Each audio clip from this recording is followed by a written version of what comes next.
একটা ক্ষেত দেখা গেল যে সে ৬০,০০০ টাকা বিক্রি করে দিচ্ছে। তাই মোটামুটি ধরুন খরচ ১০ থেকে ১৫,০০০ টাকা পুরোটাই লাভ।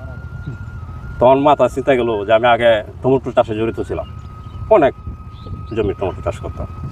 তো সেখানে যে লেবার খরচ হয় আর বাজারে যে মূল্য পাওয়া যায় সে তুলনা দেখলাম যে দৈনিক চাষে অনেক লাভবান।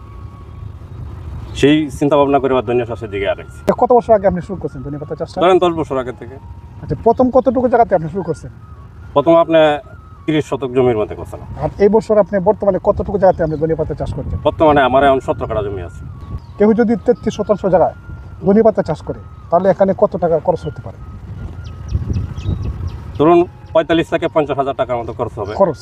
আর এই 33% জায়গায় সব খরচ বাদে কত টাকা লাভ করা সম্ভব? মানে বর্তমানে যে বাজারে আমরা বিক্রি করতেছি আচ্ছা। 33% জমি হ্যাঁ। আপনি 1,60,000 থেকে 80,000 টাকা পর্যন্ত